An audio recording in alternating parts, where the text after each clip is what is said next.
નમસ્કાર બાળકો, કેમ છો? મજામાં? હવે તમે 10મા ધોરણની પરીક્ષા આપી ચૂક્યા છો. આગળ એક નવા લક્ષ્યાંક માટે, નવી મંજિલ માટે તમે ધોરણ 11 અને 12 સાયન્સમાં જઈ રહ્યા છો. તો તમે લોકો જાણો છો કે 11 અને 12 ધોરણમાં સાયન્સની અંદર એ અને બી બે ગ્રુપ છે. આ બે ગ્રુપમાં તમે મોસ્ટ ઓફ બધું જાણતા જ હો છો. એ અને બી ગ્રુપમાં, એ ગ્રુપમાં મેથેમેટિક્સ, બી ગ્રુપમાં બાયોલોજી, ફિઝિક્સ એટલે કે ભૌતિક વિજ્ઞાન અને કેમેસ્ટ્રી એટલે કે રસાયણ વિજ્ઞાન. આ બે સબ્જેક્ટ એ અને બી બંને ગ્રુપમાં કોમન છે. પણ જે લોકો બાયોલોજી ભણે છે બી ગ્રુપમાં, એ લોકોને ફિઝિક્સ તો આવવાનું જ છે. તો ફિઝિક્સમાં મેથેમેટિક્સનો ઉપયોગ આવે છે. એટલા માટે આપણે ફિઝિક્સમાં જે ગણિતના પાયાના સિદ્ધાંતોની જરૂર પડે છે, જે ગણિતના સૂત્રોની જરૂર પડે છે, ત્રિકોણમિતિ, સંકલન, વિકલન, દ્વિઘાત સમીકરણ, યામ ભૂમિતિ, આવા નાના નાના મુદ્દાઓની ખાસ જરૂર પડે. તો એવા મુદ્દાઓની જ આપણે ચર્ચા કરવાના છીએ, જેને આપણે નામ આપી દઈશું બેઝિક મેથેમેટિક્સ. બરાબર? તો આપણે મૂળ મુદ્દાની વાત કરવા જઈએ. ફિઝિક્સમાં ઉપયોગી થતું ગણિત, એનો જ આપણે ઉપયોગ શીખશું. તો આપણે સૌથી પહેલાં ખાલી મુદ્દાઓની નોંધ કરીએ.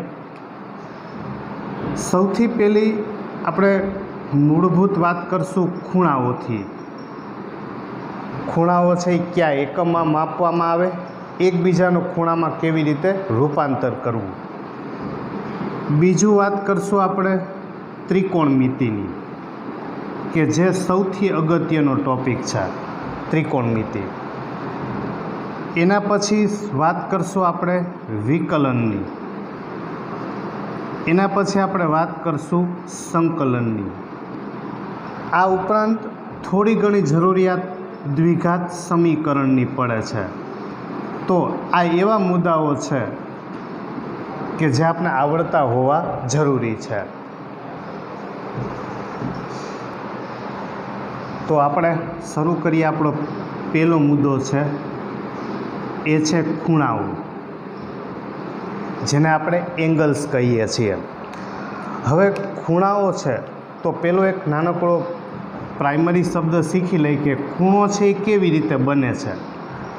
તો કોઈ એક ઉદ્ભવ સ્થાનથી આપણે એક કિરણ દોર્યું અને એ કિરણ સાથે એની ઉપર સંપાતી ના હોય, સંપાતી એટલે કે એના ઉપર આપાત ન થતું હોય એવું બીજું કોઈ એક આપણે કિરણ દોરીએ, તો આ બે કિરણ એની વચ્ચે જે જગ્યા બને છે એ અલગ અલગ માપના ખૂણા બનાવે છે, જેને આપણે ખૂણો જ બોલીએ છીએ.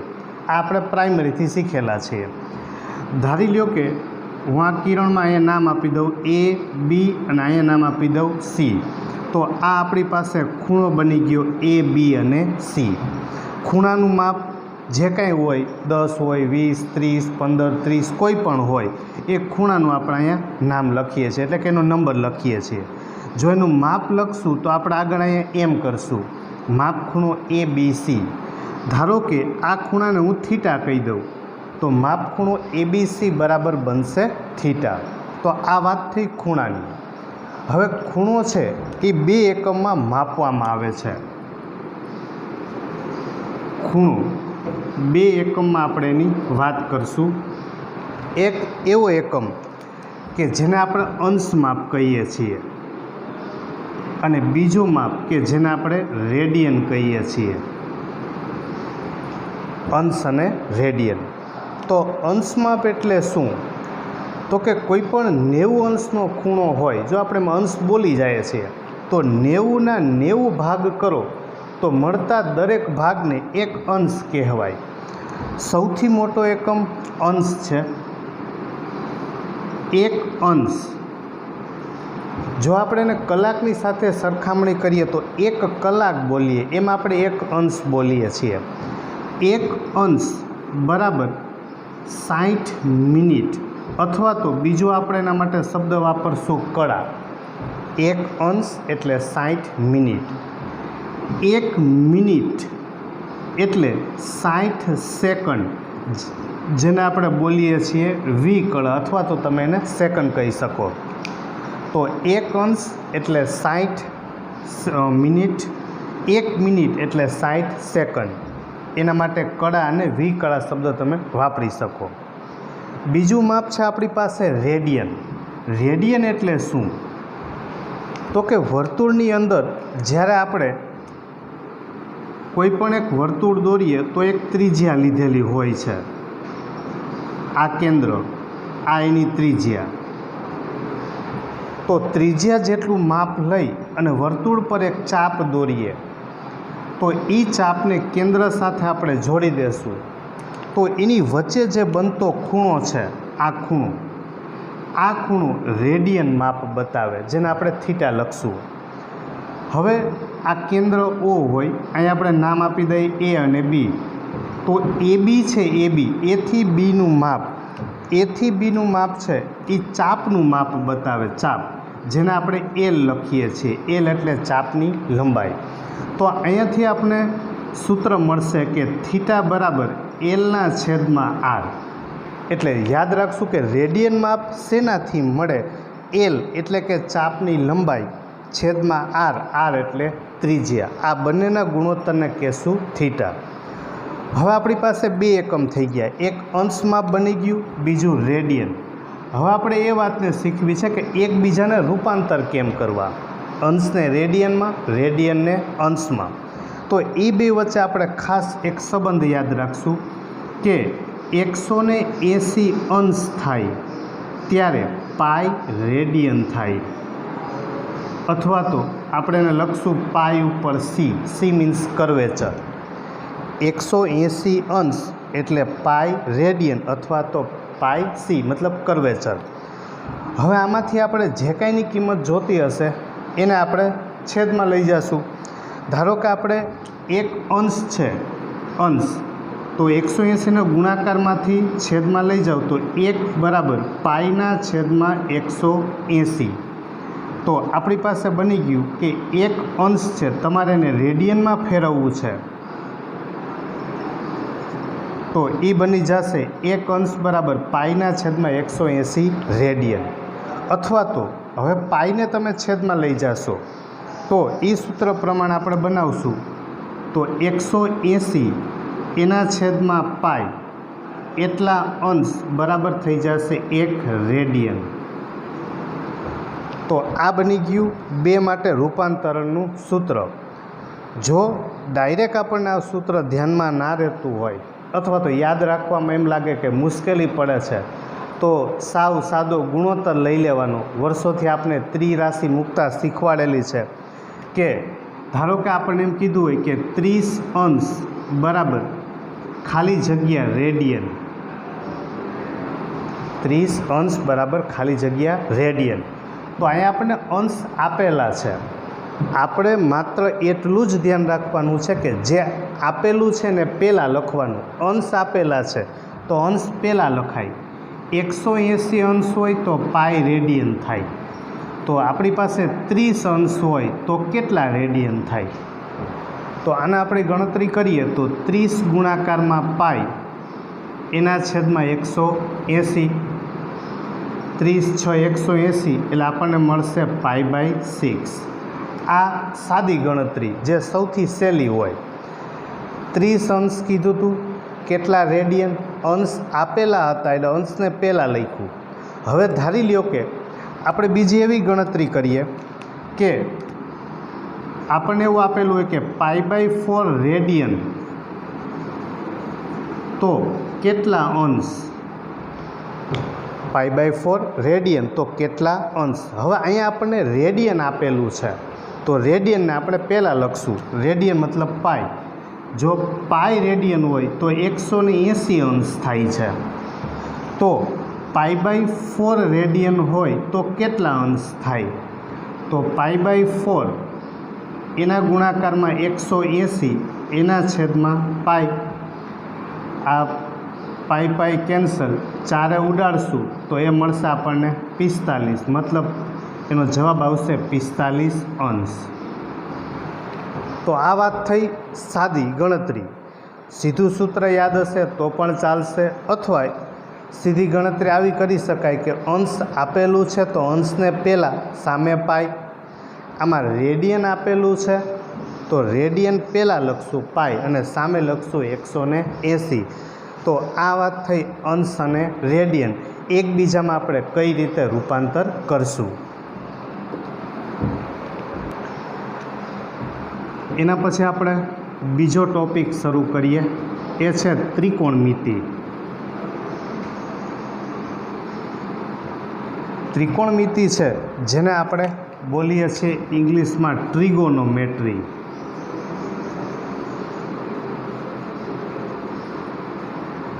હવે ટ્રિગોનોમેટ્રી છે એ વાસ્તવની અંદર ગ્રીક ભાષાના 3 મૂળભૂત શબ્દોથી બનેલો છે. તો એની વાત કરીએ તો ટ્રાય, ગોન અને મેટ્રોન. તો ટ્રાય એટલે 3, ગોન એટલે બાજુ અને મેટ્રોન એટલે માપ, એટલે કે 3 બાજુનું માપન. આ ધ્યાન રાખો, આ ગ્રીક ભાષાના શબ્દો છે, નહીંતર આપણને એવું થાય કે ટ્રાય એટલે 3 કેવી રીતે થયું. આ ત્રિકોણમિતિની મૂળભૂત વાત થઈ નામની.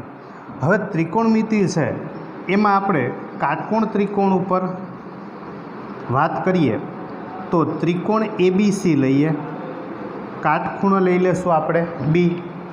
હવે એમાં એક ખૂણો આપણે દર્શાવી દઈએ થીટા, આ તો કાટખૂણો છે.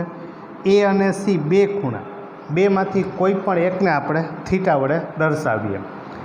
હવે આમાંથી જે ખૂણો થીટા છે એની આપણી પાસે 2 બાજુ છે. એક થીટાની સામે જોશું AB, જેને આપણે કહેશું સામેની બાજુ. થીટાની નજીકમાં એટલે કે BC, જેને આપણે કહેશું પાસેની બાજુ. હવે B કાટખૂણો છે તો કોઈપણમાં કાટખૂણાની જે સામેની બાજુ છે, કાટખૂણાની સામેની બાજુ, જેને કહેવાય છે કર્ણ. ફરીથી, કાટખૂણાની સામેની બાજુ એને કહેવાય કર્ણ. આ ખૂણો થીટા, એની સામે જોશું AB મળે, એ સામેની બાજુ, BC છે એ પાસેની બાજુ. હવે આમાંથી આપણે 2 બાજુના ગુણોત્તર લેતા જઈએ, 2 બાજુના ગુણોત્તર. તો એમાંથી પહેલો ગુણોત્તર આપણે લેશું જેને આપણે કહીએ છીએ સાઇન થીટા. વ્યવહારમાં લખીએ ત્યારે આપણે E નથી લખતા, ખાલી SIN લખીએ છીએ, પણ આખું નામ સાઇન થીટા. તો સાઇન થીટા એટલે સામેની બાજુ એના છેદમાં કર્ણ. આપણે નામને ટૂંકમાં જ લખીને યાદ રાખવાનો પ્રયત્ન કરશું. સા એટલે સામેની બાજુ, ક એટલે કર્ણ. એટલે આપણે એને ટૂંકમાં બોલતા જાય કે સા મતલબ સાઇન. બીજું પાસેની બાજુ માટે આપણે ગુણોત્તર લેશું તો એ મળશે આપણને કોસાઇન થીટા, કે જેને આપણે બોલીએ છીએ કોસ થીટા. વાસ્તવમાં આખું નામ કોસાઇન. કોસ થીટા એટલે પાસેની બાજુના છેદમાં કર્ણ. હવે સાઇન અને કોસ આ બંનેનો આપણે ગુણોત્તર લેશું એટલે ત્રીજો નામ આપણે ગુણોત્તર લખશું ટેન, કે જેને આપણે ટેન્જન્ટ કહીએ છીએ. ટૂંકમાં આપણે એને લખશું ટેન થીટા. તો ટેન એટલે સાઇનના છેદમાં કોસ, આ કકુ ગયું એટલે આ વધશે આપણી પાસે સાના છેદમાં પા, એટલે કે સામેની બાજુ છેદમાં પાસેની બાજુ. તો આ આપણી પાસે 3 ગુણોત્તર મળ્યા. સાઇન મતલબ શાક, કોસ મતલબ પાક, ટેન મતલબ સાપા. હવે આમાંથી આપણે એના જ સૂત્ર લખતા જઈએ તો ટેન થીટા બરાબર, ટેન થીટા એટલે શાકના છેદમાં પાક, શાક એટલે સાઇન અને પાક એટલે કોસ. તો આપણે આમાંથી પહેલું સૂત્ર આવું મળશે કે ટેન બરાબર થશે સાઇનના છેદમાં કોસ, અને આપણે ધ્યાન રાખશું. હવે આ ગુણોત્તરના આપણે વ્યસ્ત ગુણોત્તર લેતા જઈએ તો વ્યસ્ત ગુણોત્તર લેશું. પેલું છે સાઇન. સાઇનમાં આપણે વ્યસ્ત ગુણોત્તર લઈએ એટલે કે 1/સાઇન. 1/સાઇન જેને કહેવાય કોસેક. આખું નામ કોસેકાંટ થાય, ટૂંકમાં આપણે કોસેક લખશું. એના પછી સાઇન એનું વ્યસ્ત કોસેક. કોસનું વ્યસ્ત લેશું તો કોસનું વ્યસ્ત મળશે આપણને સેક થીટા. આખું નામ સેકાંટ કહેવાય. એના પછી ટેન. 1/10 તો ટેનનું વ્યસ્ત મળશે આપણને કોટ, જેને કોટેકાંટ કહેવાય. હવે ટેન હતું એટલે સાઇનના છેદમાં કોસ. ટેનનું વ્યસ્ત કર્યું જેને આપણે કહીએ છીએ કોટ. તો આના ઉપરથી આપણે બાજુમાં કોટનું સૂત્ર પણ બનાવી લઈએ. ટેનનું વ્યસ્ત કરશું એટલે કોટ. તો કોટ બરાબર કોસના છેદમાં સાઇન. આ મળશે આપણને એનું સૂત્ર. તો 2 ટેન બરાબર સાઇનના છેદમાં કોસ, કોટ બરાબર કોસના છેદમાં સાઇન. તો આ મુખ્ય ગુણોત્તર. આ મળ્યા આપણને એના વ્યસ્ત ગુણોત્તર. હવે એનાથી આગળ વાત કરવા જઈએ તો આપણી પાસે આ કાટકોણ ત્રિકોણ છે. તો કાટકોણ ત્રિકોણમાં પાયથાગોરસનો નિયમ તમે ઘણા વર્ષોથી શીખો છો કે કર્ણનો વર્ગ બરાબર બાકીની બે બાજુના વર્ગોનો સરવાળો. તો આપણે એની વાત લખીએ કે AC² બરાબર AB² પ્લસ BC². આવું આપણે પાયથાગોરસ પ્રમાણે લખી શકીએ. હવે આપણી પાસે કર્ણ છે, કર્ણ એનું માપ આપણે એકમ બનાવવું છે. એકમ મતલબ 1. તો એક માપ બનાવવા માટે આપણે બધા પદને AC² ભાંગી નાખીએ. બધા પદ એને AC² આપણે ભાંગશું તો AC² ઉડી જશે. અહીંયા વધશે 1. AB² છેદમાં AC². હવે AB તમે જોશો તો AB એ સામેની બાજુ છે અને છેદમાં AC છે એ કર્ણ છે. તો સામેની બાજુના છેદમાં કર્ણ એટલે કે શાકનો વર્ગ. BC છે એ પાસેની બાજુ છે, AC કર્ણ છે એટલે કે પાકનો વર્ગ. તો શાક મતલબ સાઇન, પાક મતલબ કોસ. તો આપણે એની કિંમત લખીએ. સાઇન એટલે સાઇન, શાક એટલે સાઇનનો વર્ગ પ્લસ પાક એટલે કોસનો વર્ગ એના બરાબર 1. તો આ આપણને પહેલું સૂત્ર મળશે કે sin² plus cos² is equal to 1. સૌથી અગત્યનું સૂત્ર sin² પ્લસ cos² ઇક્વલ 1. હવે આમાંથી સાઇન કોસનો ઉપયોગ કરી અને આમાંથી આપણે બીજા બે સૂત્રને આપણે બનાવીએ. તો પહેલાં એવું કરીએ, આ જે સૂત્ર છે એના દરેક પદને આપણે sin² ભાંગી નાખીએ. દરેક પદને sin² ભાંગી નાખીએ.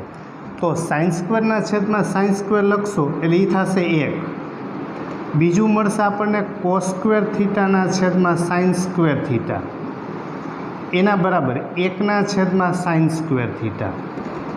એટલે કે 1 પ્લસ cos² છેદમાં sin². હવે આપણે જાણીએ છીએ કે કોસના છેદમાં સાઇન જેને આપણે કહીએ છીએ કોટ. તો કોસના છેદમાં સાઇન એટલે cot² બરાબર 1 છેદમાં સાઇન. તો 1 છેદમાં સાઇન એટલે કોસેક. તો આ આપણને મળશે cosec². હવે આ જ રીતે આપણે જઈએ તો આપણે બધા પદને પહેલાં આપણે sin² ભાંગ્યું છે. હવે આપણે દરેક પદને cos² ભાંગશું. તો cos² ભાંગશું એટલે આપણને એ પદ મળશે sin² ના છેદમાં cos² પ્લસ cos² ભાંગશું એટલે 1 બરાબર 1 છેદમાં cos². તો 1 પ્લસ sin² છેદમાં cos². હવે સાઇનના છેદમાં કોસ કે જેને આપણે કહીએ છીએ ટેન, ફરીથી સાઇનના છેદમાં કોસ એને બોલીએ છીએ ટેન. તો સાઇનના છેદમાં કોસ એટલે ટેન, 1 + tan સ્ક્વેર થીટા બરાબર 1ના છેદમાં કોસ એટલે સેક. તો આ મળશે આપણને સેક વર્ગ થીટા.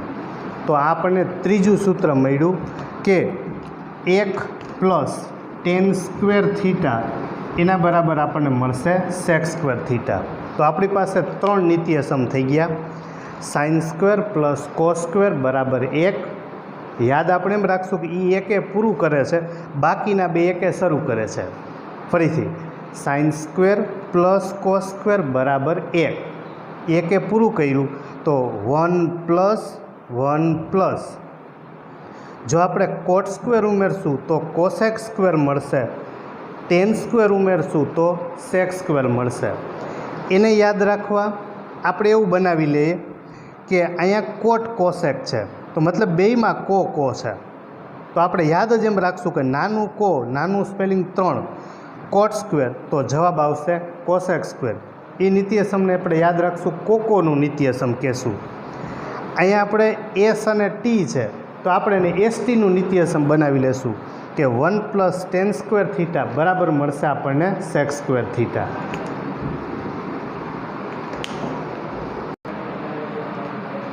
હવે ત્રિકોણમિતિમાં એક અગત્યના ટોપિક બાજુ જઈએ.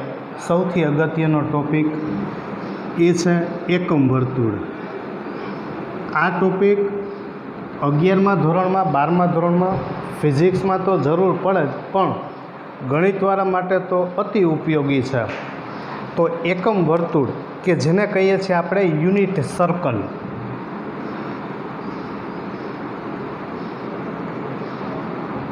એકમ વર્તુળ એટલે શું? તો વર્તુળ તો આપણે જાણીએ છીએ, સાદી ભાષામાં કહીએ તો ગોળ ચકેડું. એકમ એટલે એક. જે વર્તુળ એની ત્રિજ્યા જ્યારે આપણે એક એકમ લઈએ, એકમ મતલબ તમે 1 સેન્ટીમીટર લ્યો, 1 મીટર લ્યો, કોઈ પણ એક માપ લેવાનું. તો એક ત્રિજ્યા લઈ અને દોરેલું વર્તુળ જેને કહીએ છીએ એકમ વર્તુળ.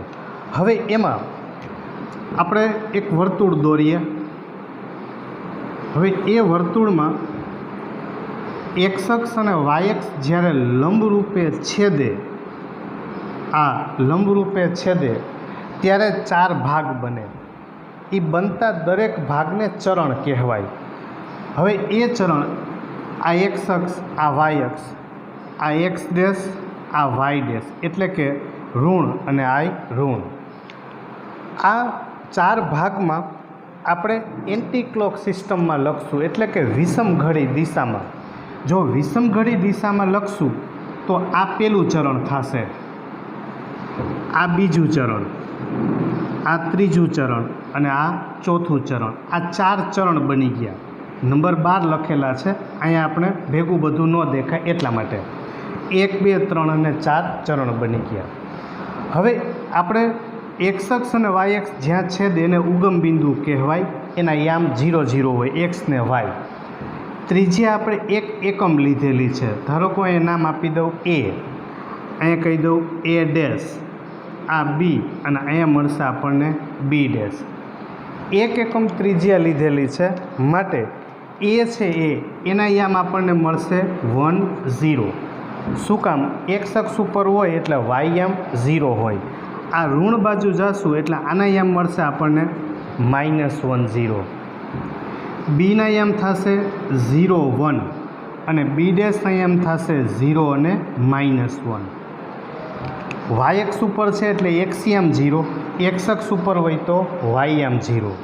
હવે એક એકમ એ એક્સ અક્ષ ઉપરનું માપ છે એટલે હંમેશા પહેલો યામ લખીએ છીએ એ એક્સ યામ હોય અને બીજો યામ છે એ વાય યામ થાય. આ વર્તુળ ઉપર જો આપણે કોઈ બિંદુ લઈએ, ધારો કે હું કોઈ એક બિંદુ લઉં, એનું નામ આપી દઉં પી. એ બિંદુને કહેવાય ત્રિકોણમિતીય બિંદુ અથવા ટૂંકમાં એને ત્રિબિંદુ બોલાય. હવે પી બિંદુમાંથી જ્યારે આપણે એક્સ અક્ષ ઉપર લંબ દોરીએ અને એ જ પી બિંદુમાંથી આપણે વાય એક્સ ઉપર લંબ દોરીએ તો અહીંયા આપણને આ જે અંતર મળે છે, ધારી લો કે હું અહીંયા નામ આપી દઉં સી, અહીંયા કહી દઉં ડી, તો પીસી માપ છે પીસી એ આ ઓડી જેટલું થાય અને ઓસી માપ છે એ આ ડીપી જેટલું થશે. હવે આપણે અહીંયા કાટકોણ ત્રિકોણ બનાવવા કોઈ પણ એક બાજુ લઈએ, ધારો કે આ ઓપીને હું જોડી દઉં એટલે આ બની ગયો કાટકોણ ત્રિકોણ ઓ સી અને પી. એમાંથી હવે આપણે જે એક્સ અક્ષ બાજુનું માપ છે આ ત્રિજ્યા છે જેને આપણે લખીએ છીએ આર, આ એક્સ અક્ષ ઉપરનું માપ મળશે, આ માપ આપણને મળશે વાય ઉપરનું. તો પી બિંદુ છે પી બિંદુ, તો પેલો યામ છે પેલો યામ એ હંમેશા કોસ હોય. કોસ એટલા માટે કે પાસેની બાજુ આ ખૂણો છે, આ ખૂણો એની પાસેની બાજુ ઓછી થાય એટલે પાસેની બાજુના છેદમાં કર્ણ, એટલે એક્સિયમ છે એક્સિયમ એ હંમેશા કોસ યામ હોય. એક્સિયમ હંમેશા કયો યામ થશે? કોસ. અને વાયયામ છે એ કયો યામ થશે? સાઇન. એટલા માટે કે વાય મતલબ આ ખૂણાની આ સામેની બાજુ થાય, સામેની બાજુના છેદમાં કર્ણ, સામેની બાજુના છેદમાં કર્ણ એટલે સાઇન. એ વાય ઉપરનું અંતર બતાવે. ઓસી છે એ એક્સ અક્ષ ઉપરનું બતાવે, પાસેની બાજુના છેદમાં કર્ણ. તો દરેક વખતે આપણે યાદ રાખશું કે પહેલો યામ કોસ હશે, બીજો યામ સાઇન. એ માત્ર કાટકોણ ત્રિકોણમાંથી જોઈ લેવાનું. હવે પહેલો યામ છે એ કોસ છે, બીજો યામ સાઇન છે. હવે આપણે બધા ખૂણા દર્શાવીએ તો આ 0, પછી પેલું ચરણ છે 0 થી 90, જેને આપણે રેડિયનમાં લખશું એટલે π/2, પાય એટલે 180 એના છેદમાં 2. પછી પાછા 90 ઉમેરીએ એટલે 90 ને 90 180 એટલે પાય. 90 180 પાછા 90 ઉમેરીએ એટલે 270 એટલે કે 3π/2. 3π/2 એટલા માટે કે π/2 એટલે 90 ગુણાકારમાં 3 270 પાછા 90 ઉમેરશું એટલે એ થશે 2π એટલે કે 360. તો આપણને 4 ચરણ એના બધાના માપ 0 થી π/2 પહેલું ચરણ, π/2 થી π બીજું ચરણ, π થી 3π/2 ત્રીજું ચરણ, 3π/2 થી 2π ચોથું ચરણ. હવે આ બધામાં એક 4 ચરણમાં બધા વિધેય ધન છે કે ઋણ એવું આપણને મળી શકે. આપણે એને સીધું યાદ રાખશું કે પહેલું ચરણ છે પહેલું ચરણ, પહેલા ચરણનું નામ છે ઓલ. ઓલ એટલે પહેલા ચરણમાં બધા જ વિધેય ધન, બધા જ વિધેય એટલે 6 સાઇન, કોસ, ટેન, કોટ, સેક, કોસેક 6 પહેલા ચરણમાં ધન થશે. બીજું ચરણમાં લેશું તો એનું નામ છે સાઇન, એટલે ટૂંકમાં આપણે બોલશું એને એસ. આ બધાની સાબિતી મળી શકે પણ આપણે માત્ર એના ઉપયોગ પૂરતું શીખીએ છીએ. એસ એટલે સાઇન. બીજા ચરણમાં સાઇન ધન થાય અને સાઇનનું વ્યસ્ત કરીએ એટલે કોસેક, તો કોસેક પણ કેવું થશે? ધન. ત્રીજું ચરણ છે ત્રીજું ચરણ ઓલ એસ. ત્રીજા ચરણનું નામ છે ટી. ટી મતલબ 10 અને કોટ આ બે પ્લસ થશે, એના સિવાય બાકીના બધા ઋણ થશે. All S T. ચોથું ચરણ લખશું એનું નામ છે સી. સી એટલે કે કોસ, તો કોસ અને સેક આ બે પ્લસ થશે. તો 4 ચરણ ઓલ એસ ટી સી.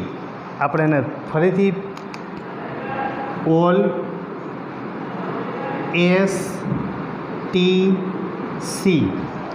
ઓલેસટીસીનો મતલબ ઓલ એટલે બધું. પહેલા ચરણમાં બધા વિધેય ધન થશે. એસ બીજા ચરણમાં સાઇન અને કોસેક ધન થશે. ત્રીજું ચરણ ટેન અને કોટ ધન, એના સિવાયના બધા ઋણ થશે. ચોથું ચરણ એમાં કોસ અને સેક ધન થશે, બાકીના બધા ઋણ થશે. આ વાત થઈ એકમ વર્તુળની. હવે આમાંથી આપણને દોરેલામાંથી જ 8 કિંમત સીધી મળી જશે.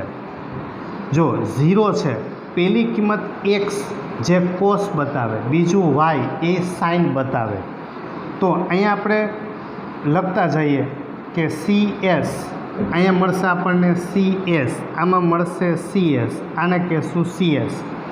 તો કોસ 0ની કિંમત 1, સાઇન 0ની કિંમત 0, એવી રીતે કોસ π/2, કોસ 90ની કિંમત 0, સાઇન π/2 1, એવી રીતે કોસ પાઈની કિંમત -1, સાઇન પાઈની કિંમત 0, કોસ 3π/2 0, સાઇન 3π/2ની કિંમત -1. એટલે 8 કિંમત આપણને આમાંથી મળી જશે સૌથી પહેલાં. હવે π/2 છે, કોઈ પણ એક સ્થાન લઈએ π/2, તો π/2 એટલે કે 90. 90થી તમે રિવર્સ જાશો તો ખૂણો ઘટતો જશે અને 90 કરતાં આગળ જાશો તો ખૂણો વધતો જશે. એવું દરેક જગ્યાએ થશે. પાઈથી રિવર્સમાં ઘટશે, પાઈથી વધશે.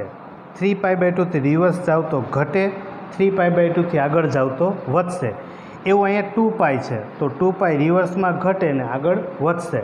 તો એની આપણે એક યાદી બનાવીએ કે જેમાં દરેક ખૂણા એ કયા મળશે એ આપણને એની વાત મળી જાય.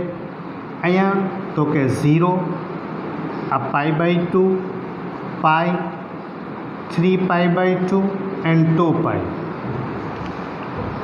હવે આપણે પહેલાં π/2 છે, તો જો π/2થી આપણે ઘટાડશું તો ધારો કે આપણે થીટા માપનો ખૂણો લઈએ તો એ થશે π/2 માઇનસ થીટા. જો આપણે આગળ જઈશું તો એ મળશે π/2 પ્લસ થીટા.